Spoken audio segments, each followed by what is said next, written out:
Telugu Vijayawada rural మండలం రామవరపాడులో సమస్యల పరిష్కారమే వేదికగా ప్రజా దర్బార్ నిర్వహించారు.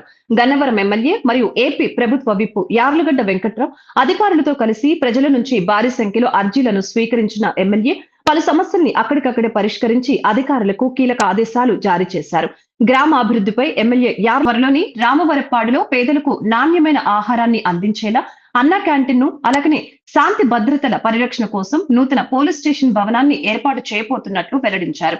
ముఖ్యంగా గ్రామంలో డ్రైనేజీ మరియు రోడ్ల సమస్యల పరిష్కారానికి 4,19,00,000 రూపాయల వ్యయంతో ప్రతిపాదనలు సిద్ధం చేసినట్లు వివరించారు. ఇందులో భాగంగా పటేల్ నగర్, హనుమాన్ నగర్ ప్రాంతాల్లో సీసీ డ్రైన్ల నిర్మాణానికి 2.5 కోట్ల రూపాయలు కేటాయించామని అన్నారు. కేవలం మౌలిక సదుపాయాలే కాకుండా ప్రజారోగ్యంపై కూడా ఎమ్మెల్యే ప్రత్యేక దృష్టి సారించారు. 20,000 జనాభా ఉన్న ఈ గ్రామంలో వైద్య సౌకర్యాల కొరతను తీర్చేందుకు 1,20,00,000 రూపాయలతో 3 హెల్త్ క్లినిక్ల నిర్మాణ పనులు త్వరలోనే ప్రారంభమవుతాయని భరోసా ఇచ్చారు.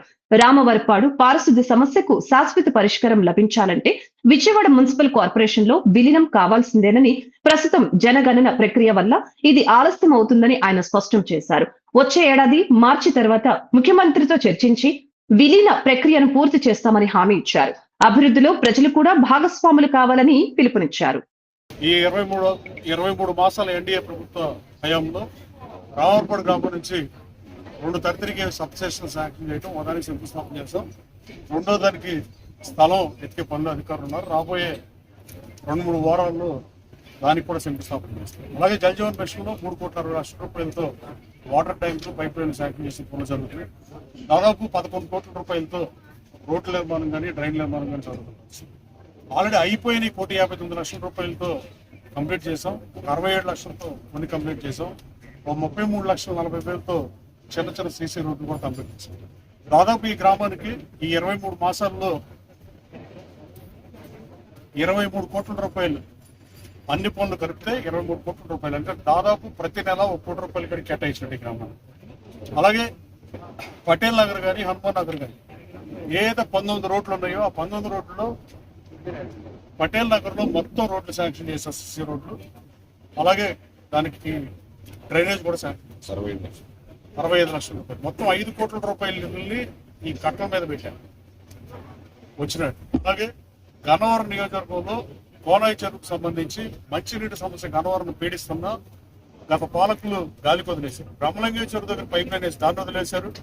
దాన్ని గౌరవ ముఖ్యమంత్రితో మాట్లాడా నెక్స్ట్ బడ్జెట్ లో పెట్టించి ఏర్పాటు చేసి బ్రహ్మలింగ చెరువు పైప్ లైన్ కూడా కంప్లీట్ చేశారు. ప్రస్తుతం వచ్చిన నిధుల్లో 5 కోట్ల చిల్లర 5,20,00,000 రూపాయలని కోనా చెరువు పైప్ లైన్కి ఇచ్చా. ఈ పైప్ లైన్ కనుక పూర్తయితే గన్నవరం టౌన్కి మంచినీటి సమస్య ఉంది. గత పాలకులు పరిపాలించిన వాళ్ళు మంచినీటి సమస్యను కూడా అడ్రస్ చేయకుండా గాలికి వదిలేసింది. అక్కడేమో కోనాయి చెరువుకి అసలు పైప్ లైన్ కంప్లీట్ చేయకుండా దాదాపు ఖర్చు పెట్టిన 10 కోట్ల 9 కోట్ల వేస్ట్ అయిపోయే పరిస్థితిలో ఉంది. అది నేను ఐడెంటిఫై చేసి దానికి ఒక 5 కోట్లు కేటాయించా. కట్టల మీద వాళ్ళకి తీసినట్టు పౌరులుగా బతకడం ఇష్టం లేదు. వీళ్ళకి 5 కోట్ల రూపాయలు డ్రైన్లకి సరిపోలేదు, కానీ 3-4 కోట్లు వేస్తే ఈ 2 కాలనీల్లో అసలు ఇంకేం మిగిలే పరిస్థితి. అలాగే కట్టలని అభివృద్ధి చేస్తానని చెప్పే ఎన్నికలతో అలాగే చేస్తా. రామవరపాడు గ్రామంలో డ్రైనేజ్ సమస్యను తొలగించడానికి సరస్వతి స్కూల్ నుంచి చేతన్ రాజ్ భవన్ వరకు సీసీ డ్రైనేజ్, అక్కడి నుంచి శ్రీలక్ష్మి నెల వరకు ఇంకో డ్రైన్, కనకదుర్గం నెల నుంచి సీసీ డ్రైన్ మిలిత్ ఎంక్లేవ్ దగ్గరికి, మిలిత్ ఎంక్లేవ్ నుంచి చత్రి షోస్ దగ్గర వరకు, అంటే అన్ని పక్కన ఎన్ని వేస్తా వస్తున్నాం ఒక్కొక్కటి. ఈ మీరు అడిగితే ఇలా, అలా అని మీరు అడగకపోయినా వేస్తాం. మిమ్మల్ని ద్వితీయ శ్రేణి పౌరులాగా నేను చూడను. కట్టల మీద అన్ని రోడ్లు వేపిస్తున్నా, దాదాపు ప్రసాదం పడి ఎనికేపడిలో 2 వేయాలనుకుంటున్నాను నాకు గుర్తుండి.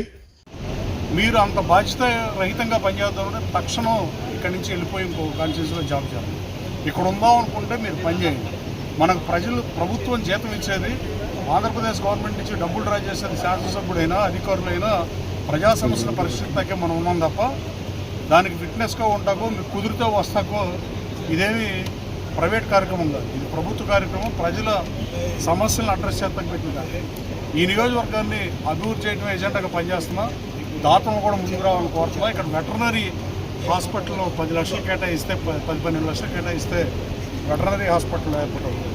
రెక్కడదే కంటే ఒక 700 యానిమల్స్ ఇక్కడ ఉన్నాయని చెప్పి ఆడవాళ్ళు ఓపెన్ పరిస్థితి. వాళ్ళు కష్టపడి పొద్దున్న నుంచి సాయంత్రం కొట్టకాడి చాకరీ చేసి బతికే వాళ్ళకి కనీసం హాస్పిటల్ నిర్మాణం చేయాల్సిన అవసరం ఉంది. ఏదో సిఎస్ఆర్ ఫండ్ నుంచి కానీ ఊళ్ళో ఎవరైనా కాకుండా ముందు రావాల్సింది కోరుతూ, అలాగే ఈ కార్యక్రమాన్ని కవర్ చేసినందుకు రాత్రి 10 అయినా అప్పుడు వరకు ఉన్నందుకు మీడియా సోదరులకు కూడా ధన్యవాదాలు. Thank you.